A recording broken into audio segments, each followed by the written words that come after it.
Hello, I didn't see you there. Hello everyone. I'm gonna do a review for Spider-Man Homecoming, which I just got back from seeing like 5 minutes ago. So quite fresh in my mind. You know, this is a movie that I didn't really know what to think of it going into it. Oh god, my camera. What I mean is that there were a few things from the trailers that I didn't like the look of. I wasn't really a big fan of the Amazing Spider-Man movies, and I know that Marvel, you know, this movie's in the Marvel Cinematic Universe, and Marvel's a part of it. So that got my hopes up a bit, you know, but I wasn't really sure because I have not had a Spider-Man movie in a long time that I've like really loved. I love the Tobey Maguire ones, even 3. In fact, well, I don't think number 3 is, I don't think it's as bad as people say. I enjoy 3, but anyway, so I had some mixed feelings going into Homecoming. So I'm gonna get into a review. I've written some things down because I just can't remember some stuff. And I'm gonna be having a bit of this tonight because why not? This review is brought to you by Smirnoff. Not really, but I'm gonna drink it anyway. When I'm in the cinema watching my favorite movie, my favorite thing to drink is Smirnoff cider. Yeah, no. So there were some really good things. First of all, I mean, I'll just say I really liked the movie a lot. Like, a lot. I would say this movie could be half as good as it was, and it would already be better than the Amazing movies. I found myself sort of comparing to previous Spider-Man movies, and I had to try and force myself to just enjoy this movie for what it is.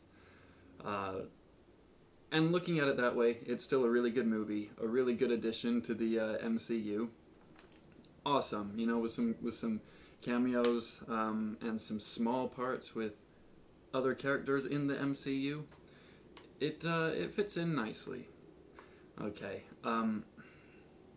there were some awesome bits in there. I mean, I'm not gonna spoil anything, right? But I know there was one part in the film that is taken directly from one of my favorite moments from old school Spider-Man. You know, I read the Amazing Spider-Man comics, like the original run, and just a really awesome, inspiring, just classic Spider-Man moment is in this film. I thought it was fantastic. So, you know, they did some good things like that were true to the comics, but then they took some liberties in other places. Like one thing I didn't like, and this is what I was talking about. This is something that I wasn't looking forward to in the film, and I didn't like it in the film. But his suit, not how it looks. I don't really care how the suit looks. I've never really cared that much with any of the Spider-Man movies. You know, the way I look at it, countless artists have drawn Spider-Man over the last 50 plus years that he's been around. So his appearance varies from artist to artist. So with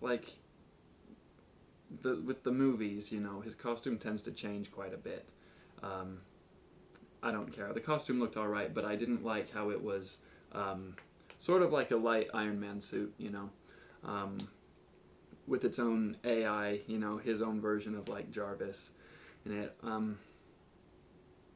Didn't like it, but didn't really care. And it sort of balanced out with him having his own web shooters, which that was another thing that happens sometimes in the comics, is like he'll run out of web fluid. That happens here at some point in the film. So that's awesome. And spider tracers, which we've never seen in a Spider-Man movie before. Spider tracers. So Some awesome stuff there. Something else that I liked was how it wasn't it wasn't flooded with a bunch of different villains, but we did see some minor villains. We had a few characters sprinkled in the movie that are from the comics. And in some cases that worked, some cases it didn't. One of the cases where it didn't was Ned Leeds. So his friend throughout the film, his classmate and friend, his name is Ned Leeds, but he's not Ned Leeds. I don't really know why they chose to do that. I don't know why they chose to give that character that name, because it's not Ned Leeds, so that's odd. But you've got a few of his classmates from the comics in the film, a few minor villains that make appearances in the film. It was a good balance. Talking about villains, I really liked Vulture in it. Michael Keaton is always good, and this was a good villain. There's something, again, without spoiling, there's sort of a criticism that I've had with every single Spider-Man film up to and including Homecoming. A criticism that has to do with villains, and this movie had the same problem. I can't really get into it because it is a spoiler. However, there is a twist in the film which I did not see coming, and in this scene where there's a twist, it's tense, but it's also funny. It's just a bit awkward and uncomfortable. But this scene is where Tom Holland really won me over. When I watched Civil War, I mean, we didn't really see enough of Spider-Man and Peter for me to make a judgment. I thought it was alright, but I hadn't really seen enough to make a decision. And he was good in this movie, but in this particular scene I'm talking about, where the stakes just get raised instantly, his comedic timing was awesome, but his expression and the way that he navigated that scene, excellent. So there was some really good acting all around, especially from him and Michael Keaton. So I just liked how low stakes the film was. I mean, as the movie went on, the stakes get raised, but it's not like as big a deal as an Avengers movie or some of the other movies in the MCU. This is more of a on-the-ground type of story, which is what I like about Spider-Man. Spider-Man, he teams up with people, he gets in over his head, but for a lot of the time, in comic books anyway, Spider-Man is just rocking around the streets, taking down street-level criminals. So I really liked that aspect of the movie. And I liked how it showed a lot of Peter's conflict, where he has to disappear, go be Spider-Man, and he misses out on things that maybe are not a big deal, but just he misses out on fun. He misses out doing things with his friends. I thought it was an awesome movie. Awesome movie. I can't wait to go see it again. I really didn't know what to expect. Talking about Tony Stark, actually, before I forget, he was good in it, and I think he was in it I think they got the balance just right with how much screen time and how much of an impact Tony had in the film. It did not feel like Spider-Man was guest starring in an Iron Man movie, which was sort of a concern. I mean, you look in the trailers and there was a lot of Tony. In the film, there's enough. And I actually really like Tony Stark, and I really like Robert Downey Jr., how he plays him. So it's another really good performance by him. But as you can see just right now, I was talking about the great acting and the great characters, and Tony Stark is an afterthought here, which is a good thing because it's not an Iron Man movie, but he fits into the story in an organic way. So I really liked that.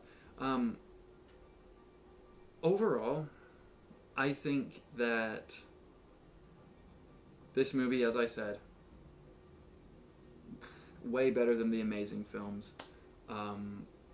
In its own way, probably rivals the Tobey Maguire ones. As far as like the MCU goes, it would probably be on the top half of the Marvel films for me. Dry mouth, you see. I just think everything fit together. It's clear that Marvel knows how to handle their own characters, and it's clear that Sony doesn't.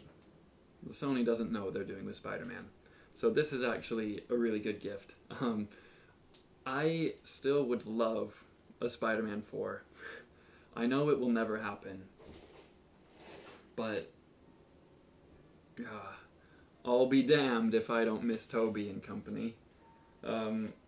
I don't know, maybe we could do like a Shattered Dimensions movie or something. We have different Spider-Men from different dimensions coming together, you know, get Andrew Garfield and Tobey and Tom Holland all in the same movie. That'd be cool. But as for this movie, it fits in really well with the MCU. Cameos don't feel shoehorned in. And also, one more thing about the villain, Vulture, Adrian Toomes. What was I gonna say? I can't really remember. Oh yeah. We see what his motivation is. They make it clear why he's doing the things that he's doing. But they don't beat us over the head with it. They don't try and make him a sympathetic villain. They don't try and make us feel bad for him. But they do give us a bit of time to get to know him and at least understand where he's coming from. And that's really the important thing with villains, I think. You need to know why they're doing what they're doing, but we don't always need to feel bad for the bad guy, you know, which is something that I think has plagued the Spider-Man films for a long time, is there's a lot of focus on just feeling bad for the villains. You don't have that here. I think it's a good balance. Everything was just a good balance. So if you're a Marvel fan, you'll like the movie. If you're a Spider-Man fan, you'll like the movie. If you're a purist, there will probably be a few things that piss you off.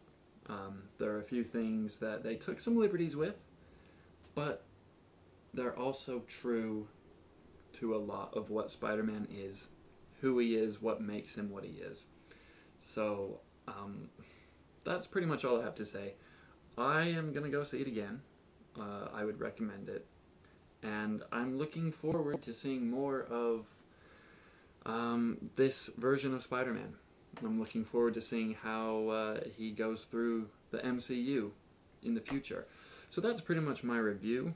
Hope I didn't give too much away. But definitely go check it out. Thank you so much for watching. I'll see you later.